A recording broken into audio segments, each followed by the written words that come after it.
Good morning, good evening, good afternoon. We are about to dive into Martin Luther King's book, A Time to Break Silence, the essential works of Martin Luther King Jr. for students. This is a great resource and a curriculum guide. It's over 800 pages, but at the same time, let's go ahead and dive into it. The Essential Works of Martin Luther King Jr. for Students. The Essential Works of Martin Luther King Jr. for Students. Resource and Curriculum Guide Andrea McEvoy Sparrow. A time. The Essential Works of Table Introduction. 4 Lesson 2 Nonviolent Resistance. 8 Lesson 3 Concept 14, 20, 20, 30, 40, 47. Introduction and Acknowledgement about the guide. The following Common Core Aligned Teacher's Companion Curriculum Guide and online resources were developed by the Martin Luther King Jr. Research and Education Institute at Stanford University and serves as a companion to A Time to Break Silence, the essential works of Martin Luther King Jr. for students, published by Beacon Press. Arranged thematically in 6 parts, the book collection includes 18 selections and is introduced by award-winning author Walter Dean Myers. Included are some of Dr. King's most well-known and frequently taught classic works, like Letter from Birmingham Jail and I Have a Dream, as well as lesser-known pieces such as The Sword That Heals and What is Your Life's Blueprint, which speak to issues young people face today. The online resource, Freedom's Ring, King's I Have a Dream, Speech and Curriculum Guide offer innovative strategies for engaging students in the study of Dr. King and the African American freedom struggle. In challenging students to rethink the traditional understandings of King, these activities require students to connect the past and present. Through these lessons and resources, we hope students may begin to see themselves as actors in the ongoing struggle for freedom, equality, reconciliation, and justice. Acknowledgements. The Martin Luther King Jr. Research and Education Institute and Beacon Press would like to extend deep gratitude to the creators and contributors of the Freedom's Ring, King's I Have a Dream speech website and accompanying curriculum guide. Evan Bissell's artwork, vision, and knowledge of the movement for peace and justice, and Eric Loyer's gift for designing innovative online tools gave renewed life to King's most famous speech.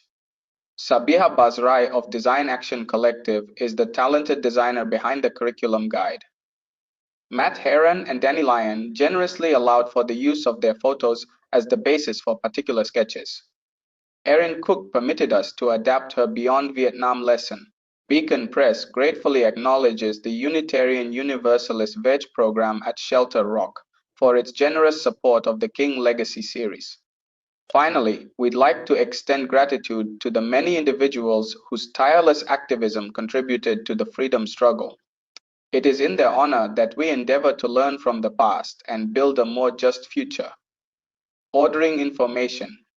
A Time to Break Silence, the essential works of Martin Luther King Jr. for students. Martin Luther King Jr. edited and introduced by Walter Dean Myers paperback, 978 8070 3305, 0 $270, 2 pages exam copy price, $3. Also available in ebook and hardcover. Examination copies of A Time to Break Silence are available to teachers seeking titles to review for inclusion in their school's curriculum or in their classes as multiple copy classroom adoptions. Desk copies are available for an adopted text. To request an exam or desk copy, visit our distributor's website. If you are interested in placing a bulk student copy, you may place your order through your preferred bookseller or through an educational distributor.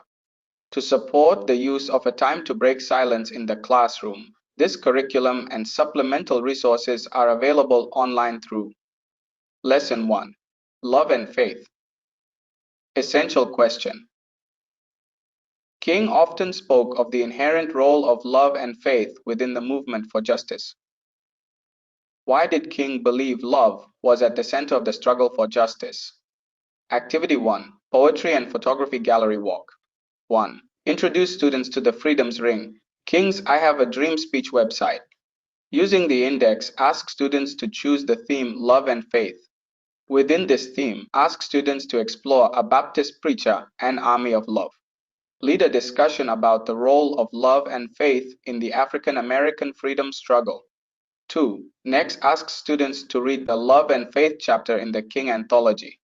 Ask students to choose 3 to 6 sentences that resonate with their life experiences. 3. Instruct students to break their chosen quote into phrases and then write each phrase on a strip of paper. Their writing should be large enough and clear enough so that it can be viewed from a few feet away. Put all phrases together on a large table. 4. Ask each student to choose a photo from the online gallery or books listed in the resource section at the end of this lesson. Each student will then print or photocopy their photo and write a brief placard. The placard should include the photographer's name, title of photo, year, and a few sentences to describe the context. 5. Return to the strips of paper with quotes and ask students to choose 4 to 5 phrases to connect with their photo. Students will place their photo, phrases, and placards together on a classroom wall. The phrases should be arranged in a way that creates a short poem directly underneath the photo and placard. 6. Invite students to do a gallery walk and listen to Soundtrack for a Revolution. Activity 2. Love. 1. How do you define love?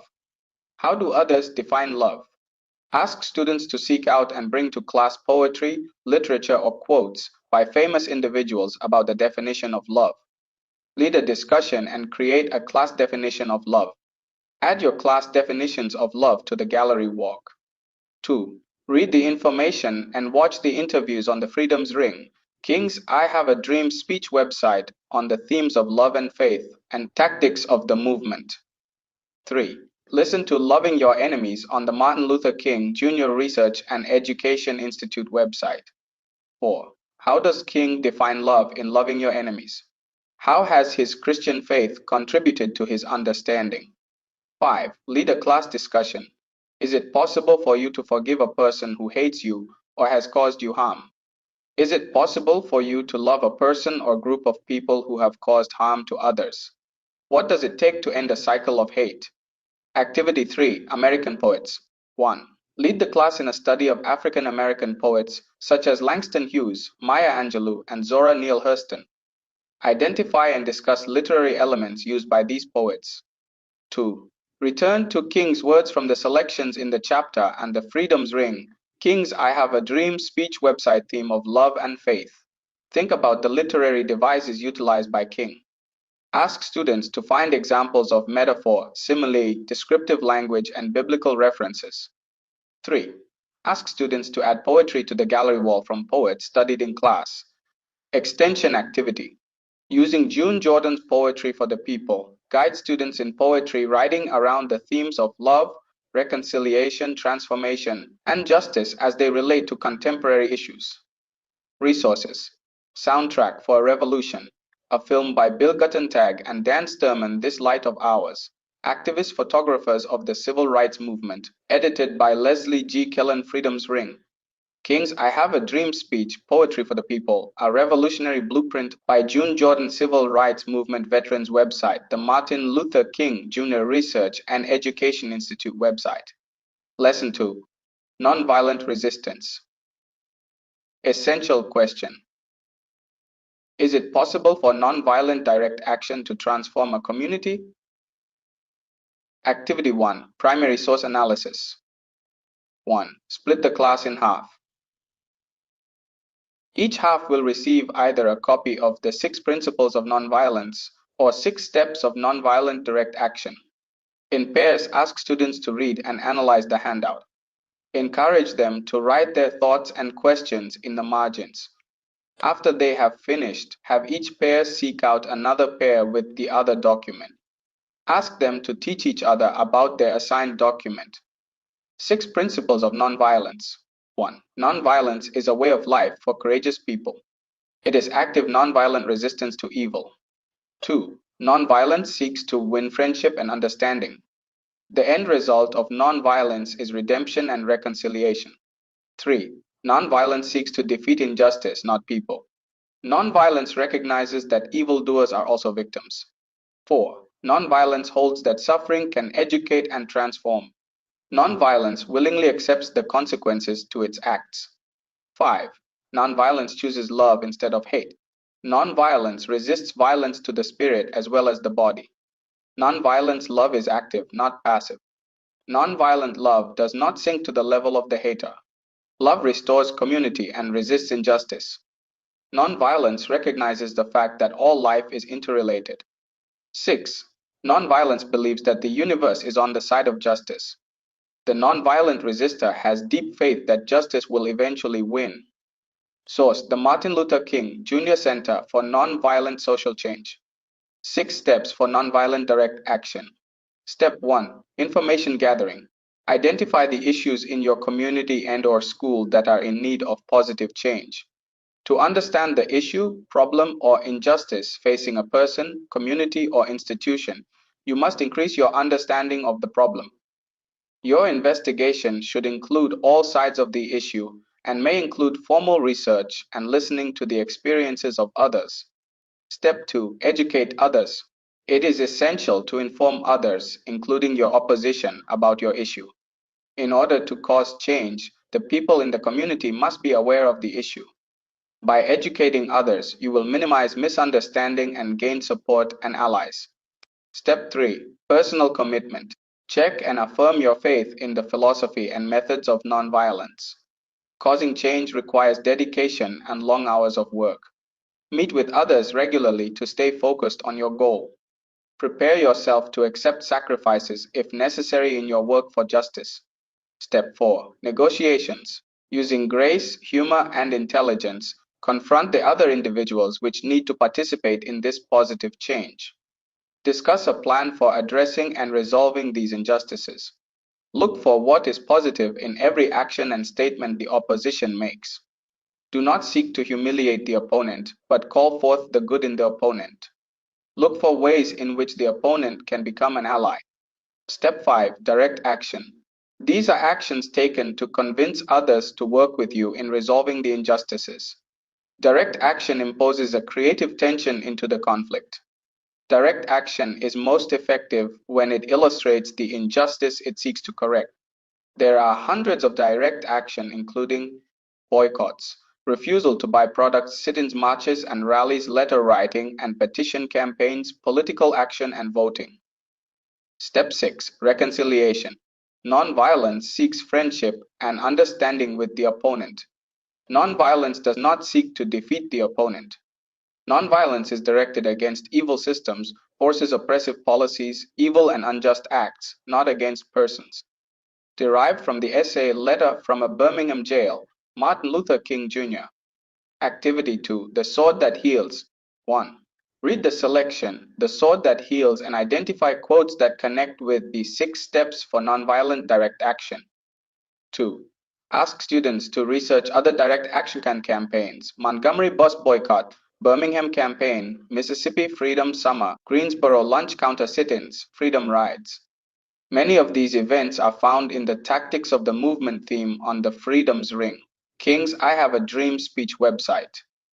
Encourage your students to think beyond the civil rights movement and choose current issues important to them. 3. Identify the steps of each of these events based on the 6 steps of nonviolent direct action. Activity 3. Philosophy or strategy. 1. Read about and listen to reflections of direct action campaigns from the Freedom's Ring, King's I Have a Dream speech website. Start with the phrases soul, force, and to dramatize. 2. Discuss the following question. Did activists see nonviolent direct action as a successful strategy or a way of life? Resources. Freedom's Ring, King's I Have a Dream speech, handout 6 Principles of Nonviolence. Lesson 3. Consequences of War. Essential question. Why did King make the choice to speak out against US involvement in Vietnam when he risked doing harm to his status as a civil rights leader, as well as harming the movement itself? Activity 1. Where do you stand? 1. Read the following introduction to students. On April 4, 1967, King made his most public and comprehensive statement against the Vietnam War. Addressing a crowd of 3,000 people in New York City's Riverside Church, King delivered a speech entitled Beyond Vietnam. King pointed out that the war effort was taking the young black men who have been crippled by our society and sending them 13,000 miles away to guarantee liberties in Southeast Asia, which they had not found in Southwest Georgia and East Harlem. Although some activists and newspapers supported King's statement, most responded with criticism. King's civil rights colleagues began to disassociate themselves from his radical stance, and the NAACP issued a statement against merging the civil rights movement and peace movement. 2. Ask students to take a stand on King's decision to denounce the war in Vietnam. Create an imaginary line with one end representing agreement and the other end representing disagreement. Based on where they stand, split the class in half. The half that is closet to the disagree position will receive the primary sources that support King's decision and vice versa. 3. Give each group the packet containing the letter to the editor and editorials. Groups should use the documents to develop as strong an argument as possible. Dr. King's Error, New York Times, April 7, 1967, 36. In recent speeches and statements, the Rev. Dr. Martin Luther King Jr. has linked his personal opposition to the war in Vietnam with the cause of Negro equality in the United States.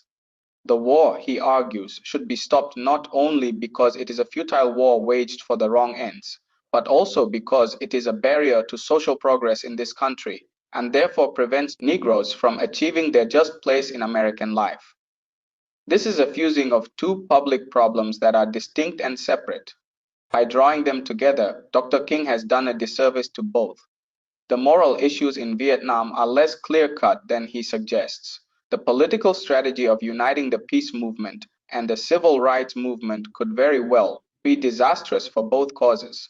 Because American Negroes are a minority and have to overcome unique handicaps of racial antipathy and prolonged deprivation, they have a hard time in gaining their objectives, even when their grievances are self-evident and their claims are indisputably just.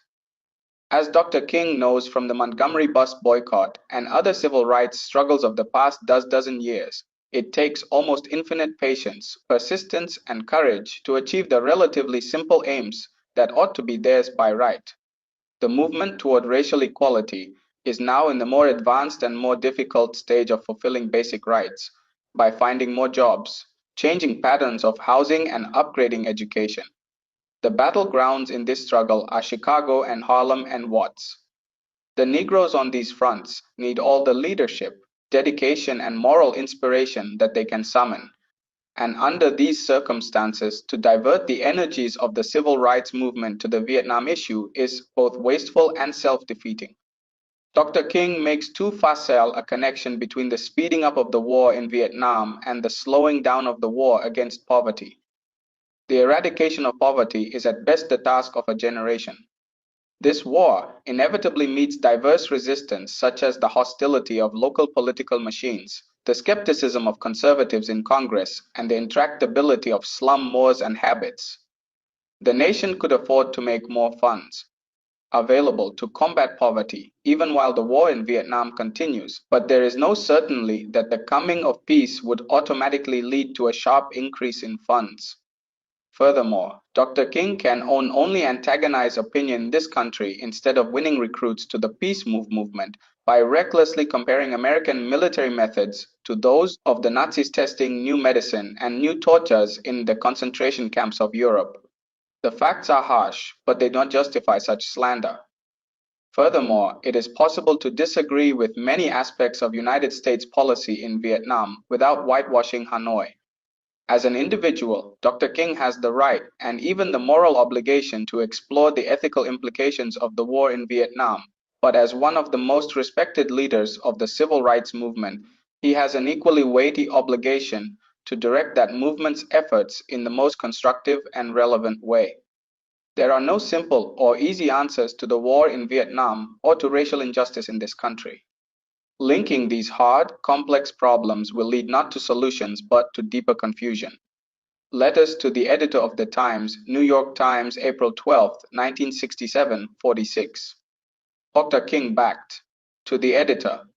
The New York Times has rendered a great disservice to the peace and civil rights movements in this country by making a futile attempt to dissociate the two.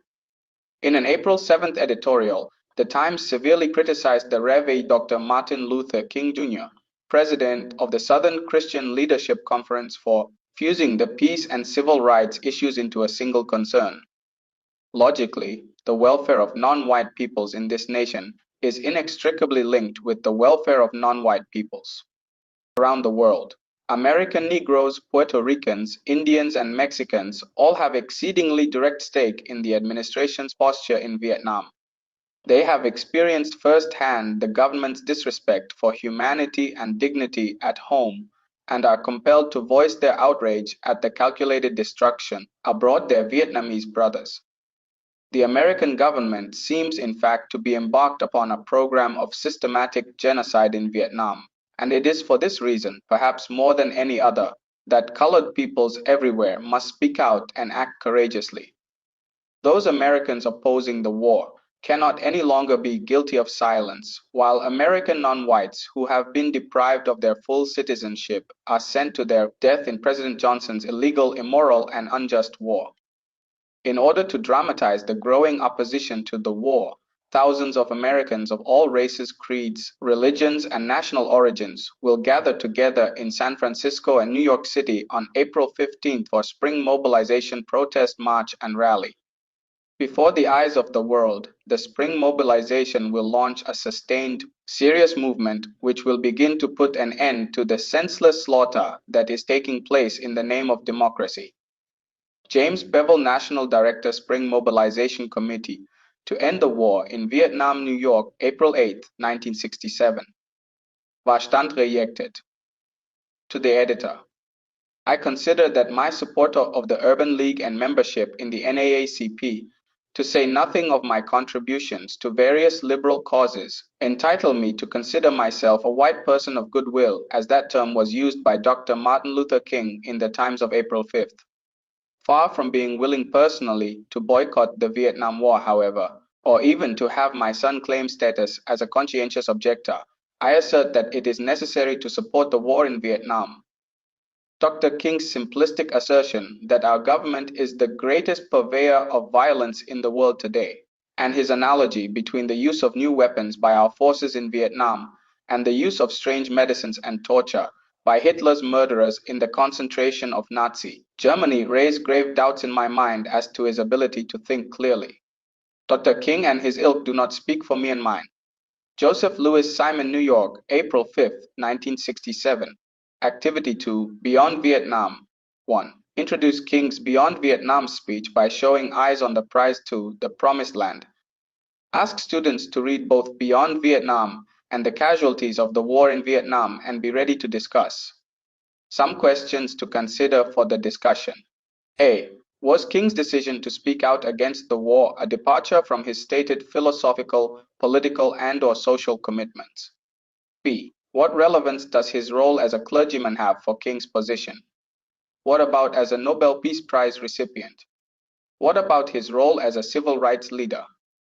C. Do you believe there was a relationship between the war in Vietnam and the civil rights struggle at home? Why or why not? Were there any inconsistencies with King's stated position on the war in Vietnam and his stated position as a civil rights leader? E. What were some of the main criticisms King's opponents made regarding his statement on the war in Vietnam? What were some of the main arguments made by those defending King's position? What if King had not taken a position on the war in Vietnam? Would it have undermined his stated commitment to nonviolence and social justice, or would it have merely highlighted his commitment to the civil rights movement? G. What role, if any, might King's race have had to do with how his statement was received? Do you believe that moral, religious, and political considerations should be separated if it serves a tactical goal?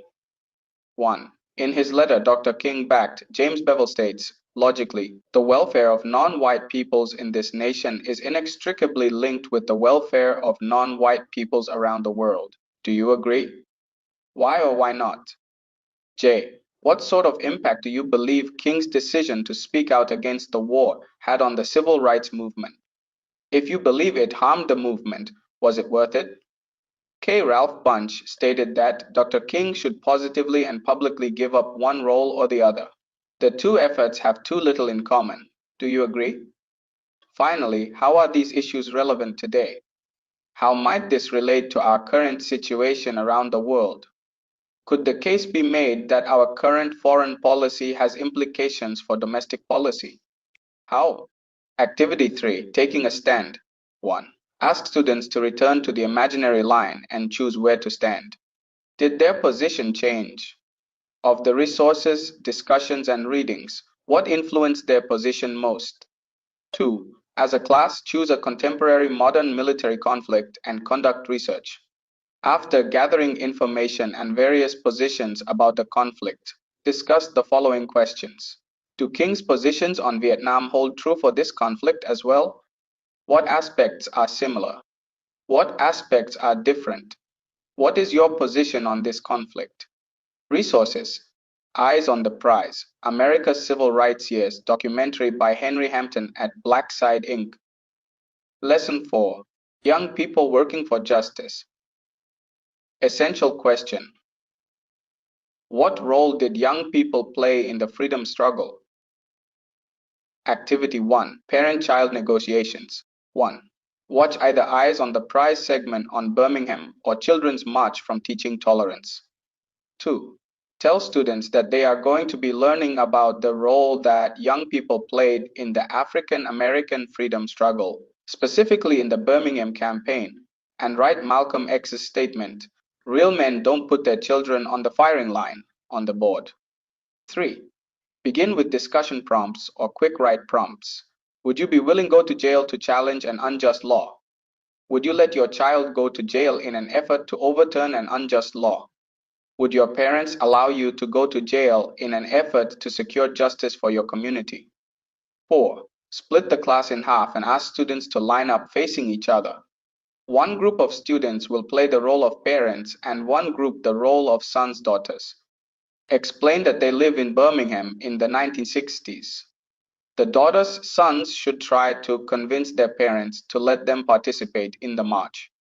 The parents do not want their children to risk arrest or worse.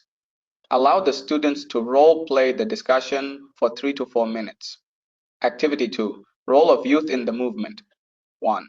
Read one of the following of King's works: The Time for Freedom Has Come, The Burning Truth in the South, or Black and White Together from the anthology. Ask students to take notes on the role of youth in the movement. 2. Return to the Freedom's Ring, King's I Have a Dream speech website, and ask students to listen to interviews and read entries on the themes of tactics of the movement and a people's dream. In particular, students may want to explore the entries titled Role of Youth, Youth Challenge Montgomery, Freedom Now, Direct Action, Dramatize Injustice, and Fierce Urgency of Now. 3. Using Ellen Levine's Freedom's Children, provide students with first-hand accounts from youth who participated in the movement. 4. In a class discussion, compare King's description of youth in the movement and the young people's account. Why did they get involved? What did they believe? How did they describe their experiences? Activity 3. Unsung Heroes and Sheroes. 1. Research the following young people and events. Suggested resources include the Civil Rights Movement Vets website and Ellen Levine's book Freedom's Children, and the Martin Luther King Jr. Encyclopedia from the Martin Luther King Jr. Research and Education Institute. Claudette Colvin, Barbara John's Children's March in Birmingham, Little Rock 9, Mary Loyes Smith, Joanne Bland, John Lewis, Diane Nash, Julian Bond. Resources: Eyes on the Prize, documentary by Henry Hampton at Blackside, Inc. The Children's March, a film and curriculum guide by Teaching Tolerance Freedom's Children by Ellen Levine Civil Rights Movement Vets website, the Martin Luther King Jr. Encyclopedia from the Martin Luther King Jr. Research and Education website, Freedom's Ring, King's I Have a Dream speech website. Lesson 5. The Power of Freedom. Essential question. Did the nonviolent direct action, which King describes in his letter from a Birmingham jail, successfully transform Birmingham, Alabama, from a segregated to a just society in 1963? Activity 1. Birmingham. 1. Watch the eyes on the prize segment on Birmingham. 2. Ask student to read King's letter from Birmingham jail. As a class, read the following excerpts and discuss the questions following each quote. Moreover, I am cognizant of the interrelatedness of all communities and states. I cannot sit idly by in Atlanta and not be concerned about what happens in Birmingham. Injustice anywhere is a threat to justice everywhere. We are caught in an inescapable network of mutuality, tied in a single garment of destiny. Whatever affects one directly affects all indirectly. Never again can we afford to live with the narrow provincial outside agitator idea. Anyone who lives inside the United States can never be considered an outsider anywhere within its bounds. The line in bold print is considered one of King's most famous quotations. What does this mean for individuals who have ignored the issues of Birmingham? What does this mean today for each of us living in the United States? You may well ask, why direct action? Why sit-ins, marches, and so forth? Isn't negotiation a better path? You are quite right in calling for negotiation. Indeed, this is the very purpose of direct action. Nonviolent direct action seeks to create such a crisis and fosters such a tension that a community which has constantly refused to negotiate is forced to confront the issue. It seeks so to dramatize the issue that it can no longer be ignored. My citing the creation of tension as part of the work of the nonviolent resistor may sound rather shocking, but I must confess that I am not afraid of the word tension. I have earnestly opposed violent tension, but there is a type of constructive nonviolent tension, which is necessary for growth.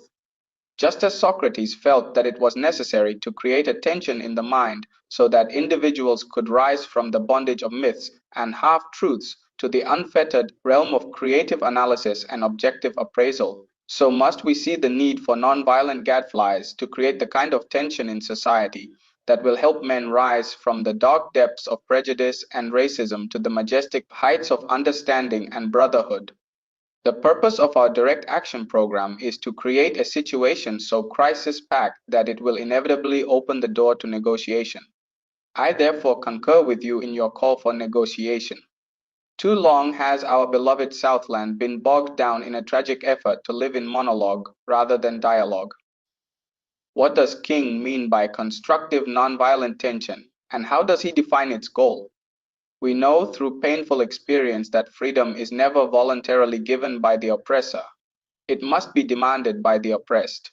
Frankly, I have yet to engage in a direct action campaign that was well timed, in the view of those who have not suffered unduly from the disease of segregation.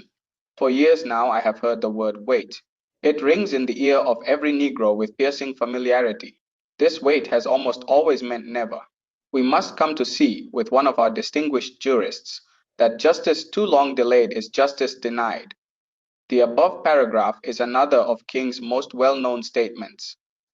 Choose an example from United States history that represents the painful experience that freedom is never voluntarily given by the oppressor. Choose an example that illustrates his point that justice too long delayed is justice denied. You express a great deal of anxiety over our willingness to break laws. This is certainly a legitimate concern. Since we so diligently urge people to obey the Supreme Court's decision of 1954 outlawing segregation in the public schools, at first glance it may seem rather paradoxical for us consciously to break laws.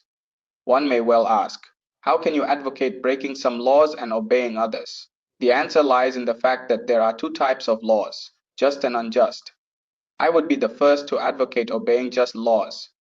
One has not only a legal but a moral responsibility to obey just laws. Conversely, one has a moral responsibility to disobey unjust laws. I would agree with St. Augustine that an unjust law is no law at all. Now, what is the difference between the two? How does one determine whether a law is just or unjust? A just law is a man-made code that squares with the moral law or the law of God. An unjust law is a code that is out of harmony with the moral law. To put it in the terms of St. Thomas Aquinas, an unjust law is a human law that is not rooted in eternal law and natural law. Any law that uplifts human personality is just. Any law that degrades human personality is unjust. All segregation statutes are unjust because segregation distorts the soul and damages the personality. It gives the segregator a false sense of superiority and the segregated a false sense of inferiority.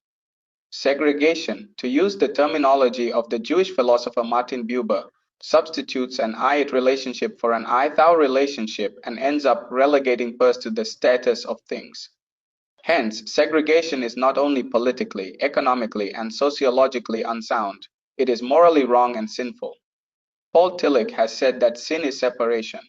Is not segregation an existential expression of man's tragic separation, his awful estrangement, his terrible sinfulness? Thus it is that I can urge men to obey the 1954 decision of the Supreme Court, for it is morally right, and I can urge them to disobey segregation ordinances, for they are morally wrong. Let us consider a more concrete example of just and unjust laws. An unjust law is a code that a numerical or power majority group compels a minority group to obey, but does not make binding on itself. This is difference made legal.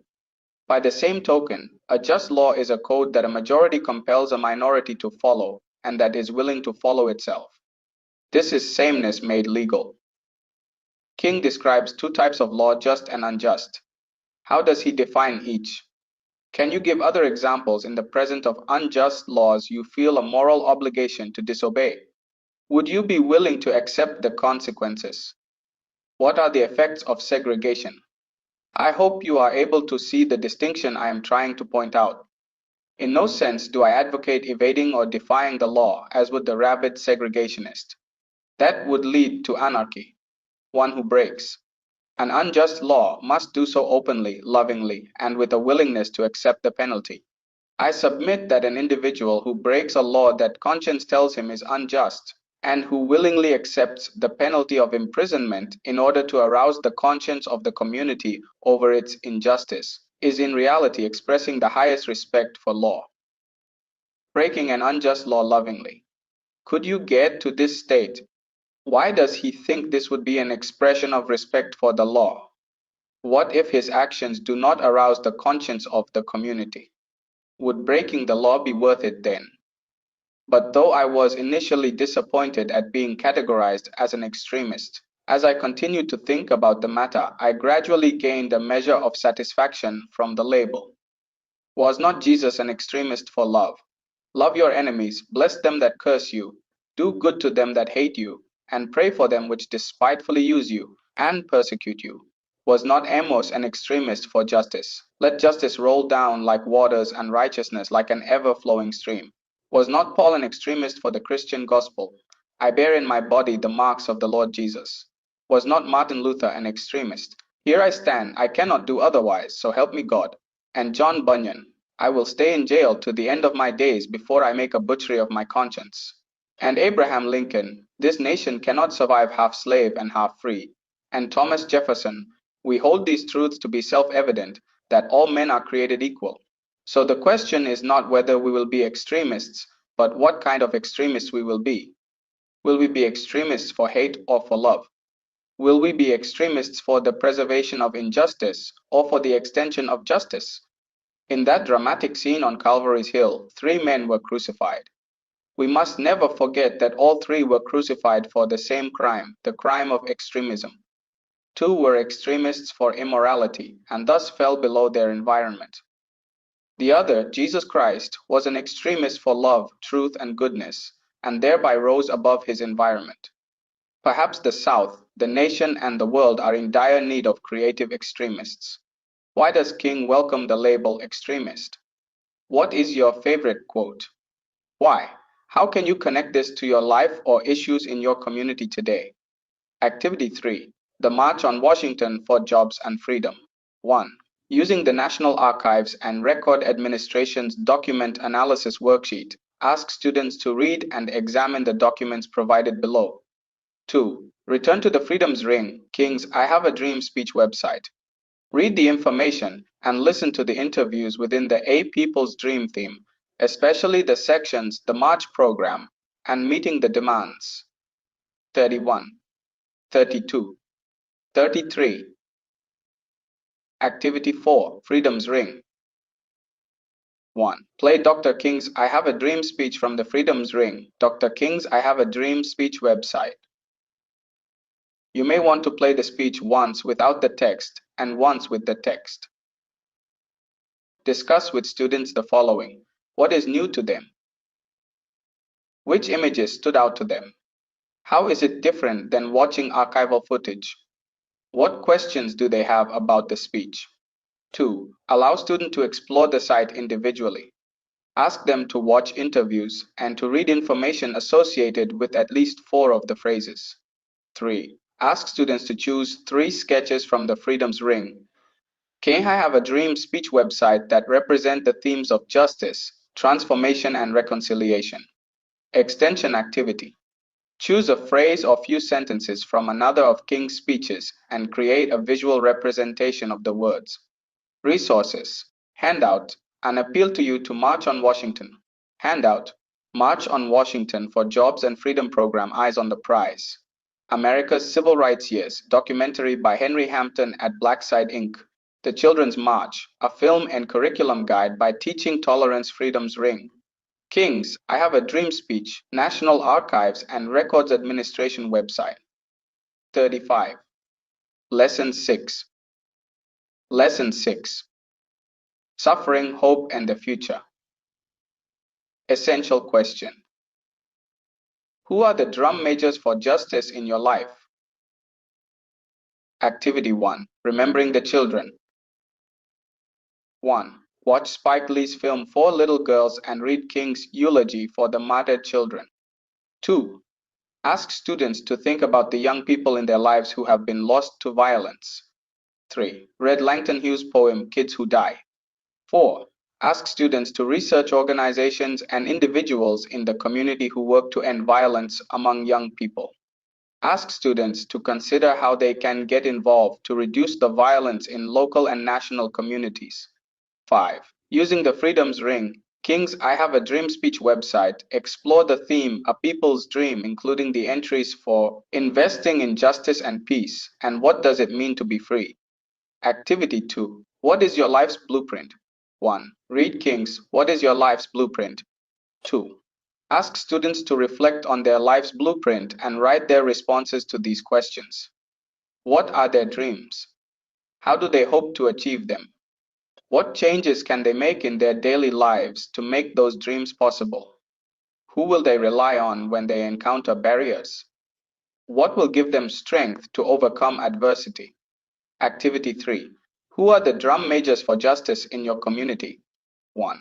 Read and listen to King's The Drum Major Instinct. The audio can be found on the Martin Luther King Jr. Research and Education Institute website. 2. Focus on King's description of a drum major for justice. Who in your community fits this description? Who is living the philosophy of nonviolence? Identify community members.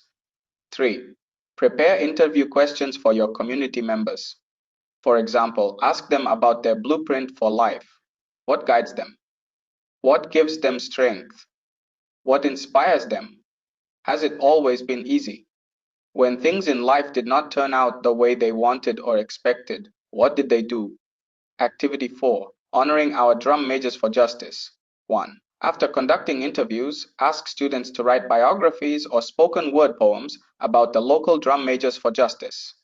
You may also ask students to take photos or create artistic portraits of their chosen community member. 2. Create a celebration to honor these local community members. This could take the form of a poetry slam, potluck dinner, or an award ceremony. Find ways to include the broader community in the celebration. Resources. Four Little Girls, a film by Spike Lee, Kids Who Die, a poem by Langston Hughes, Freedom's Ring, King's I Have a Dream, speech website, Freedom's, the Martin Luther King Jr. Research and Education Institute website. January 15, 1929. Michael King, later known as Martin Luther King Jr., is born in Atlanta, Georgia. 1942.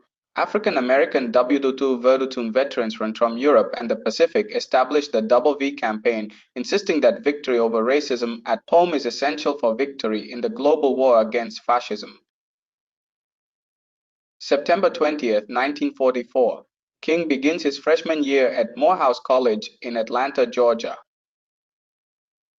October 24th, 1945, the United Nations is founded in San Francisco and the headquarters are later moved to New York City. African American scholar Ralph Bunche plays an integral role in the formation of the UN Charter, specifically the article dealing with the future of the colonial world. December 10th, 1945, the UN General Assembly adopts the Universal Declaration of Human Rights. October 23rd, 1947, the NAACP files a petition titled An Appeal to the World in the United Nations, protesting the treatment of blacks in the United States. W.E.B. Du Bois, the principal author. 1951, William Patterson, chairman of the Civil Rights Congress, delivers a petition to the United Nations Committee on Human Rights in Geneva, Switzerland, claiming that the US government was complicit in genocide against African Americans. The lengthy petition, titled We Charge Genocide, consists of documentation of 153 killings, among other human rights abuses, from 1945 to 1951. June 18, 1953, King and Coretta Scott are married at the Scott home near Marion, Alabama. September 1st, 1954, King begins his pastorate at Dexter Avenue Baptist Church in Montgomery, Alabama. May 17, 1954, in Brown v. Board of Education of Topeka, Kansas, the U.S. Supreme Court rules that segregated schools are inherently unequal and orders that schools be integrated with all deliberate speed. June 5, 1955, King is awarded a doctorate in systemic theology from Boston University. Martin Luther King, Jr. and the African American Freedom Struggle. 1955 July, Rosa Parks attends Highlander Folk School in Tennessee and studies the UN's Universal Declaration of Human Rights during a workshop focused on the dismantling of Southern segregation laws. November 17, 1955, Yolanda Denise King, the King's first child, is born. December 1st, 1955, Rosa Parks is arrested for refusing to give up her seat on a bus in Montgomery. A well-planned boycott of city buses continues for over a year and results in desegregation on city buses and the hiring of black bus drivers. King and boycott leaders utilized the Gandhian philosophy of nonviolent direct action to inspire the disciplined boycott. December 5th, 1955, at a mass meeting at Holt Street Baptist Church, the Montgomery Improvement Association is formed. King becomes its president. January 27, 1956. According to King's later account in Stride Toward Freedom, the Montgomery story, he receives a threatening phone call in the evening, prompting a spiritual revelation that fills him with strength to carry on in spite of persecution. January 30th, 1956.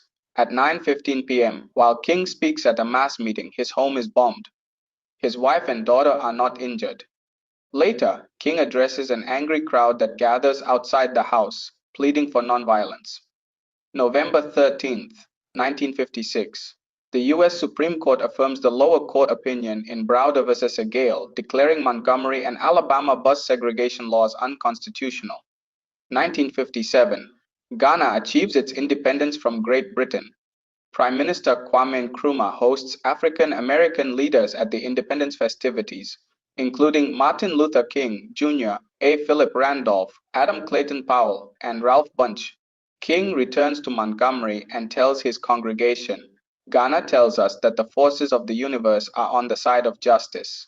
An old order of colonialism, of segregation, discrimination is passing away now, and a new order of justice, freedom, and goodwill is being born. January 10, 1957 11. Southern black ministers meet in Atlanta to share strategies in the fight against segregation.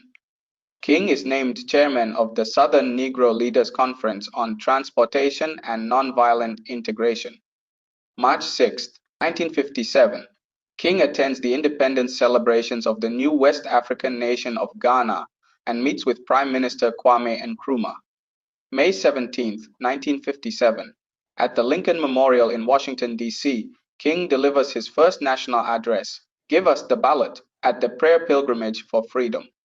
June 13, 1957. King and Ralph D. Abernathy meet with Vice President Richard M. Nixon and issue a statement on their meeting. October 23, 1957. Martin Luther King III, the King's second child, is born. September 4, 1957. 9 students volunteer to integrate Little Rock Central High School, but are kept from entering the school by armed Arkansas National Guardsmen.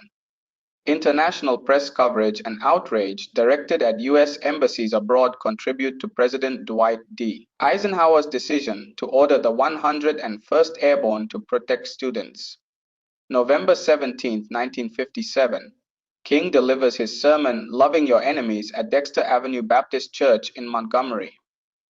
December 10, 1957. Human Rights Day is organized to protest the apartheid policies of the Union of South Africa and to demand that the Union live up to its obligations under Article 1, Paragraph 3 of the United Nations Charter. The event is organized by the American Committee on Africa, including International Chairman Eleanor Roosevelt, U.S. Chairman James A. Pike, and U.S. Vice Chairman Martin Luther King Jr. June 23, 1958. King and other civil rights leaders meet with President Eisenhower in Washington, D.C. September 17, 1958. King's first book, Stride Toward Freedom, The Montgomery Story, is published. 1958 September. King's An Experiment in Love is published in Jubilee as an excerpt from Stride Toward Freedom. September 20th, 1958. During a book signing at Blumstein's department store in New York City, King is stabbed by Izola Ware Curry. He is rushed to Harlem Hospital, where a team of doctors successfully removes a 7-inch letter opener from his chest.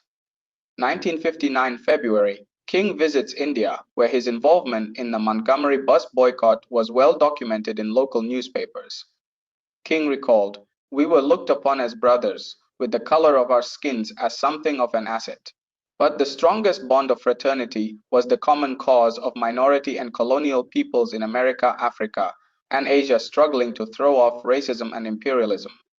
1960. In what is known as the Year of Africa, numerous African nations gain independence. African Americans pay close attention to this historic transformation. James Baldwin quoted one African American as saying, "At the rate things are going here, all of Africa will be free before we can get a lousy cup of coffee." 1960. The sit-in campaigns of 1960 and the ensuing creation of the Student Nonviolent Coordinating Committee demonstrated the potential strength of grassroots militancy and enabled a new generation of young people to gain confidence in their own leadership. King describes the student sit-ins as an electrifying movement of Negro students shattered the placid surface of campuses and communities across the South, and he expresses pride in the new activism for being initiated, fed, and sustained by students. February 1st, 1960. King moves from Montgomery to Atlanta to devote more time to SCLC and the freedom struggle. He becomes assistant pastor to his father at Ebenezer Baptist Church. April 27, 1960. King's essay Suffering and Faith is published in the Christian Century. 1960 May. In his article, The Burning Truth in the South, King commends the young activists involved in the lunch counter sit-ins and frames their protests within a historical context of nonviolent direct action. June 23, 1960. King meets privately in New York with Democratic presidential candidate John F. Kennedy. October 19, 1960. King is arrested during a sit-in demonstration at Rich's department store in Atlanta. He is sentenced to 4 months hard labor for violating a suspended sentence he received for a 1956 traffic violation. He is released on $2,000 bond on October 27th. January 31st, 1961, Dexter Scott King, the King's third child, is born. May 21st, 1961. After the initial group of Freedom Riders seeking to integrate bus terminals is assaulted in Alabama, King addresses a mass rally at a mob-besieged Montgomery church. September 10, 1961. King's article, "The Time for Freedom Has Come," cites young people as one of the most significant catalysts in the freedom struggle. October 16, 1961. King meets with President John F. Kennedy and urges him to issue a second Emancipation Proclamation to eliminate racial segregation. December 16, 1961. King, Ralph Abernathy, Albany Movement President William G. Anderson, and other protesters are arrested by Police Chief Laurie Pritchett during a campaign in Albany, Georgia. July 27, 1962. King is arrested at an Albany prayer vigil and jailed. He is released after spending 2 weeks in jail. September 28, 1962. During the closing session of the SCLC conference in Birmingham, Alabama, a member of the American Nazi Party assaults King, striking him twice in the face. 1963. King's sermon, "A Knock at Midnight," is published in Strength to Love. March 28, 1963. Bernice Albertine King, the King's fourth child, is born. 1963 April. King and the SCLC join with Birmingham's existing local movement, the Alabama Christian Movement for Human Rights, under the leadership of Reverend Fred Shuttlesworth, in a massive direct action campaign to attack the city's segregation system. On April 3rd, the desegregation campaign is launched with a series of mass meetings, direct actions, lunch counter sit-ins, marches on City Hall, and a boycott of downtown merchants. King speaks to Black citizens about the philosophy of nonviolence and its methods, and appeals for volunteers at the end of the mass meetings.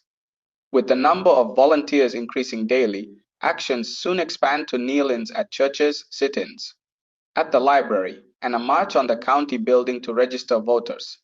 Hundreds are arrested. April 12, 1963, on Good Friday, King is arrested in Birmingham after violating an anti-protest injunction and is kept in solitary confinement. April 16, 1963. During his time in jail, King pens the letter from Birmingham jail on the margins of the Birmingham News in reaction to a statement published in that newspaper by 8 Birmingham clergymen condemning the protests. May 3, 1963. Under the leadership of Reverend Fred Shuttlesworth, the nonviolent campaign to end segregation and extend employment to African Americans intensifies. Young nonviolent protesters are met with brutal repression tactics, including police dogs, fire hoses, and physical attacks by police. Photographs of the events appear on the front pages of newspapers worldwide.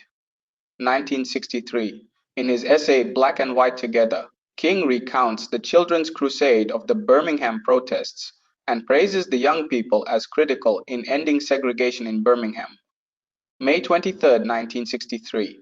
First meeting of the Organization of African Unity takes place in Addis Ababa, Ethiopia, and is attended by African heads of state who discuss the harsh treatment of civil rights protesters in Birmingham and draft a statement for President Kennedy. 1963 June. Strength to Love, King's Book of Sermons is published. June 23, 1963. At the end of the Great March on Detroit, Michigan, King delivers his American Dream speech in front of Cobo Hall. August 28, 1963. More than 250,000 people gather at the Lincoln Memorial in Washington, D.C., for the March on Washington for Jobs and Freedom. John Lewis, representing the SNCC, delivers a speech demanding protecting voting rights of African Americans. "One man, one vote is Africa's cry, and it is our cry." The march was an international event, spawning sympathy marches around the world. King delivers his most famous speech, "I Have a Dream." September 15, 1963. 4 young girls are killed in Birmingham when the 16th Street Baptist Church is bombed in retaliation for the nonviolent protest of the summer. International outrage falls on the US government for failure to protect its citizens. September 18, 1963. King delivers his eulogy for the martyred children at the funeral of Addie Mae Collins, Carol Denise McNair, and Cynthia Diane Wesley, 3 of the 4 children who were killed in the September 15th bombing of the 16th Street Baptist Church. Carol Rosamond Robertson, the 4th victim, is buried in a separate ceremony. October 10, 1963, U.S. Attorney General Robert Kennedy authorizes the FBI to wiretap King's home phone. 1964. King explains the rationale for nonviolent direct action in his essay, The Sword That Heals. 1964. Malcolm X goes on a pilgrimage to Mecca, Saudi Arabia, and returns with new insight regarding the possibility of positive race relations among blacks and whites in America. January 3rd, 1964. King is named Man of the Year by Time magazine. January 18th, 1964. President Lyndon B. Johnson meets with King, Roy Wilkins, Whitney Young, and James Farmer and seeks support for his War on Poverty initiative. February 9th, 1964. Robert Hayling, leader of the civil rights movement in St. Augustine, Florida, invites King and SCLC to join the struggle. March 26, 1964. King meets Malcolm X in Washington, D.C. for the first and only time. 1964 June. King's book Why We Can't Wait is published. June 11th, 1964. King is arrested and jailed for demanding service at a white-only restaurant in St. Augustine, Florida. June 28, 1964. Malcolm X announces the formation of the Organization of Afro-American Unity at a press conference in New York City. July 2nd, 1964. President Johnson signs the Civil Rights Act of 1964, outlawing discrimination in public places, federal programs, and employment. July 20th, 1964. King and SCLC staff launch a people-to-people tour of Mississippi to assist the SNCCC and the Congress of Racial Equality in the Mississippi Freedom Summer Campaign. December 10th, 1964. King receives the Nobel Peace Prize at a ceremony in Oslo, Norway. He declares that every penny of the $54,000 award will be used in the ongoing civil rights struggle. March 7th, 1965. In an event that will become known as Bloody Sunday, voting rights marchers are beaten by state troopers at the Edmund Pettus Bridge in Selma, Alabama, as they attempt to march to Montgomery. March 17th, 1965, 25, King, James Forman, and John Lewis lead civil rights marchers from Selma to Montgomery after a U.S. district judge upholds the right of demonstrators to conduct an orderly march.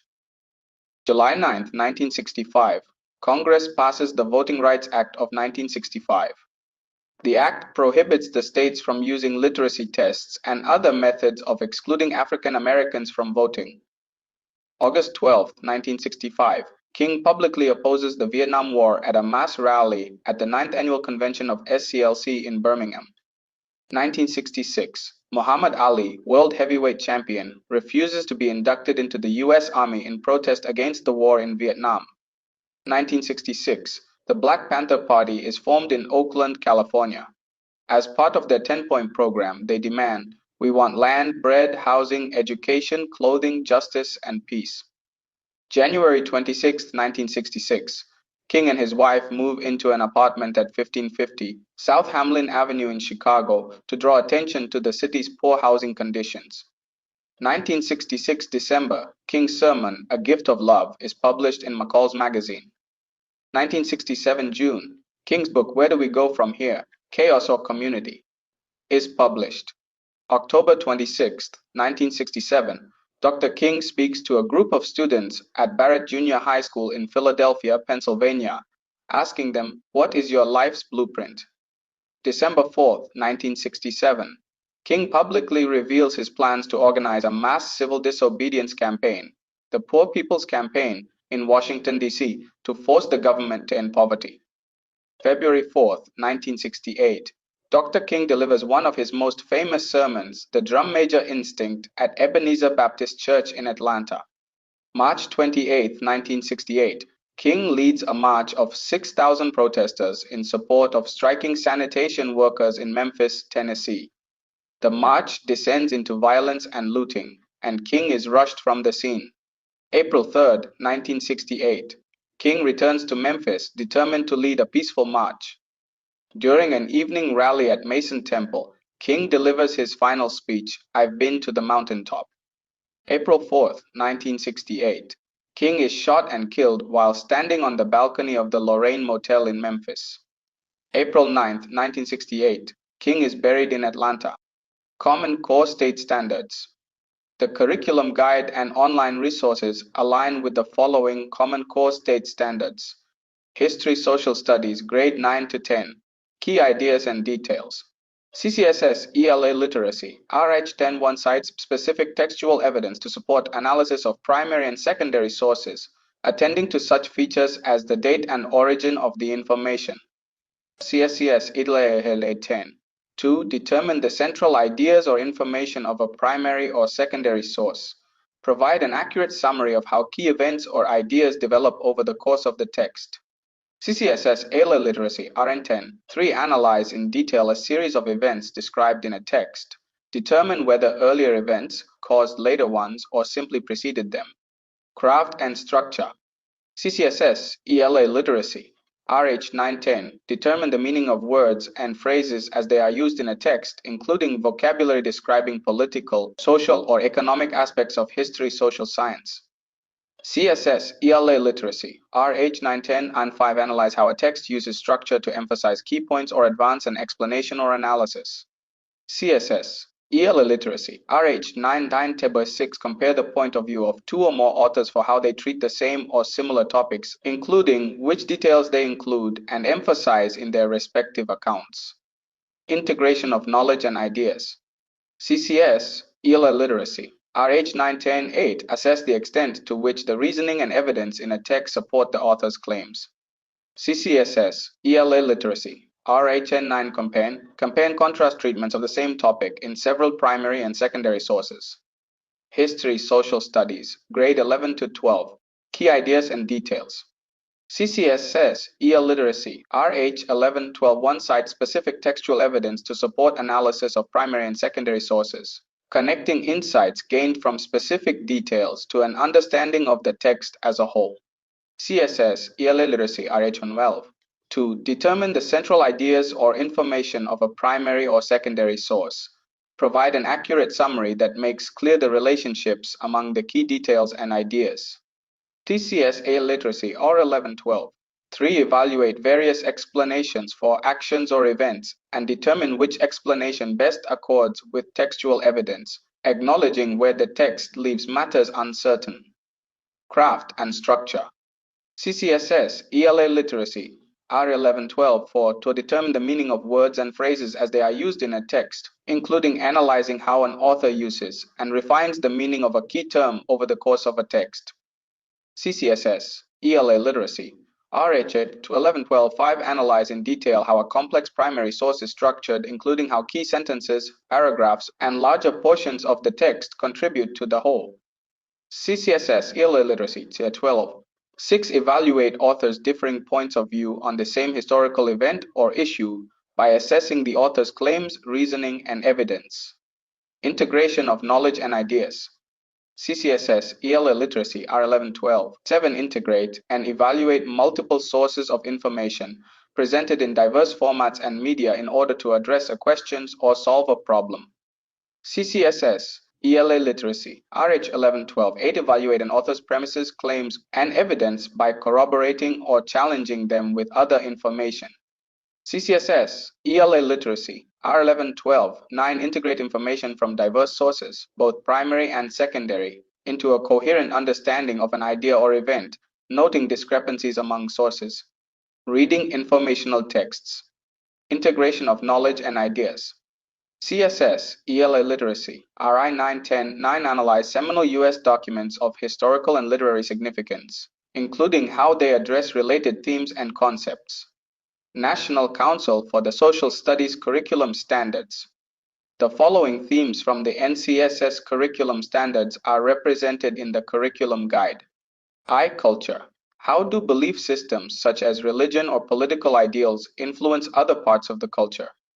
How does the culture change to accommodate different ideas and beliefs?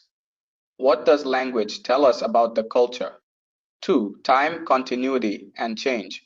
Human beings seek to understand their historical roots and to locate themselves in time. Knowing how to read and reconstruct the past allows one to develop a historical perspective and to answer questions such as, who am I? What happened in the past? How am I connected to those in the past? How has the world changed and how might it change in the future? Why does our personal sense of relatedness to the past change? IV. Individual development and identity. Personal identity is shaped by one's culture, by groups, and by institutional influences. Students should consider such questions as how do people learn? Why do people behave as they do? What influences how people learn, perceive, and grow? How do people meet their basic needs in a variety of contexts?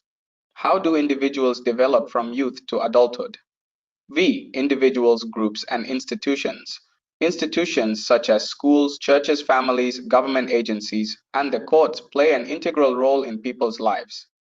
It is important that students learn how institutions are formed, what controls and influences them, how they influence individuals and culture, and how they are maintained or changed.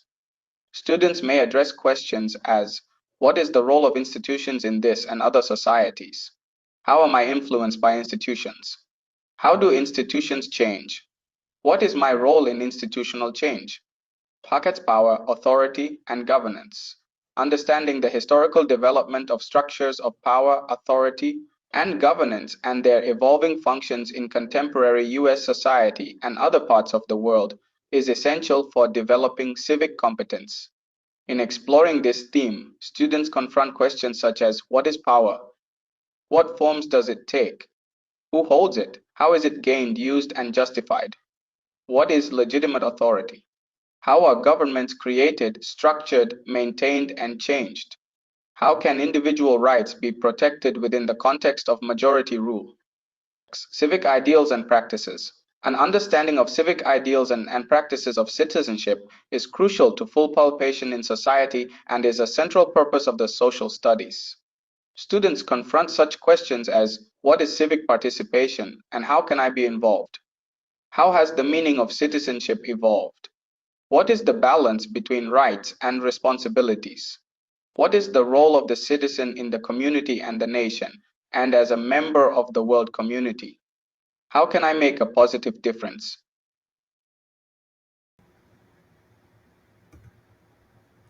Hey, what's going on? You're here with E-Millions, and I appreciate y'all listening.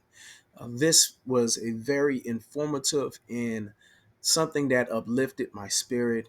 And so, with that being said, let's go ahead and talk about it. So today, the fight for justice is far from over. Though we have made great strides since the days when Dr. Martin Luther King Jr.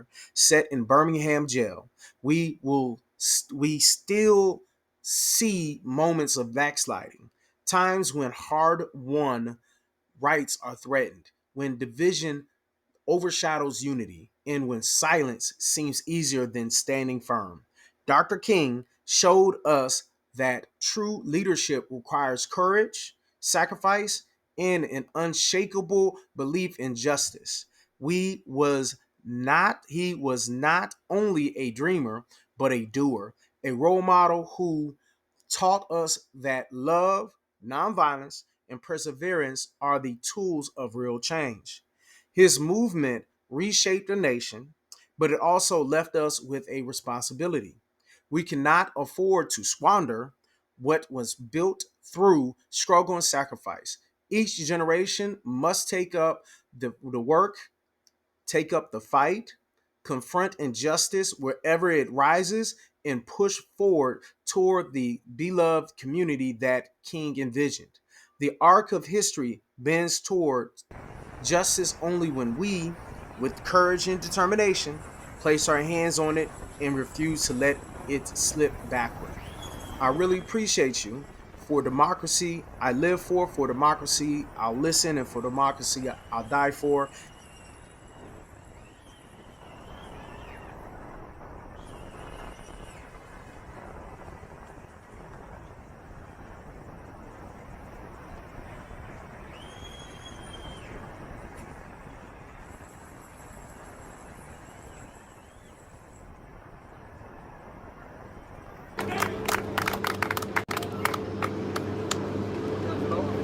Hey, so if anybody really knows me, I'm really an introverted person. I'm very nice, but I'm very kind of thoughtful.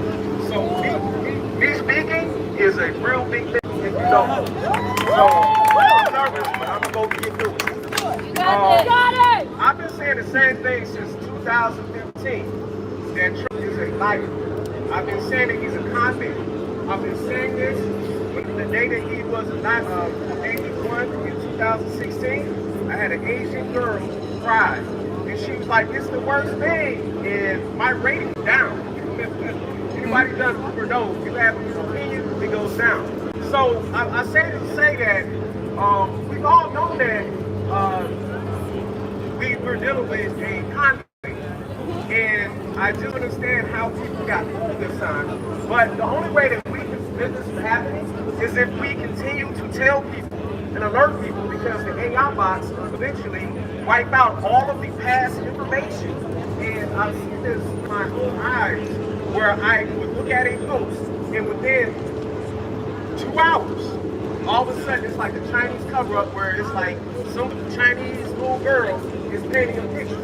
So I say this saying that the information, when you watch the news, if there's a way that you can report it, it might be best, because if you don't, the way our bit is working right now is more of a coon shit. Meaning that we have a person who is a school brat working with a felon. So I don't know how this man can be president, but somebody with aggravated assault can't even work McDonald's. How is it that he can be president while you can't even work at Walmart with a felony? It's crazy. Amen. So what I'm telling everyone to do, I have a playlist that I've been doing called Food for Thoughts. Every Food for Thoughts, I'm bringing up these important issues every day, and anybody can add to the playlist. And it's just like, the only real reason I'm doing it is because, again, when I talk to my nephew, I talk to my family's older brother, ignorant as fuck. Ignorant as fuck! And I say that because it makes me mad that they actually kind of agree with what Trump is doing. And it is upsetting to me that they're voting in their best interest. And we know that this man don't give a dang about nobody. Right? He doesn't care about nobody but the Elon. He cares about Bill Gates and all the rich people. And all of our hard-earned money is going to them. Instead of them looking to help us out, all they're going to do is destroy the system. So I guess like the weekend after he was inaugurated, that's when he knocked out all the funding. So that was done intentionally to make Biden look bad.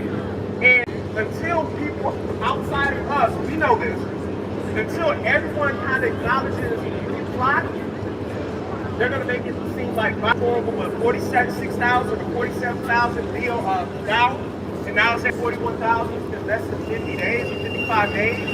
And my thing is, I'm not really a Democrat. I just want somebody who cares about people.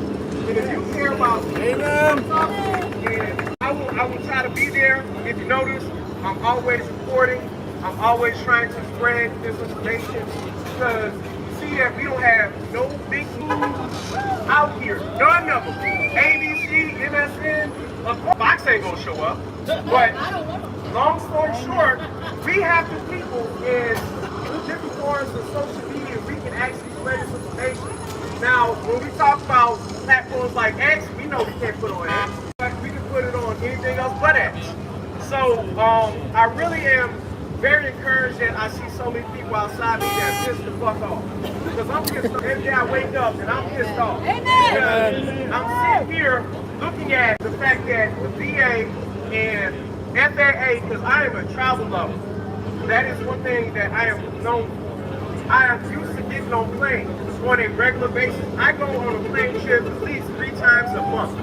And I have been on no planes since January 20th, because after that incident that happened in DC and Reagan, y'all remember that those planes, right? There was another incident that happened like yesterday, where it is literally smoke coming out of the plane. Now the thing is, if you notice, it's all of these major big companies. That means that it's some about their technology that's off. And the fact that the FAA is not regulating all of our safety, that means what happens if that plane starts smoking up in midair? They ain't got no parachutes in everybody. So until we actually get this man, Elon out, he's not even elected. If we need Trump out, because he's in a sense, like she said, he's a traitor. We know this by his actions. Anybody who purposely messes up the CDC, FAA, then you go for the VA, then USA. All of them. Oh man, don't get me started on education. 10-plus-year teacher. And when I Education. out about education, it warms my blood because Alabama is one of the lowest ranking states, and you're giving them all the ability to create their own itinerary, knowing that they have been, come on now. What I'm saying is, a national, when we stand together, we're stronger. They're trying to divide everybody. Every state divided is weaker. If we have all the states with the same kind of thought process when it comes to education, we'll be better.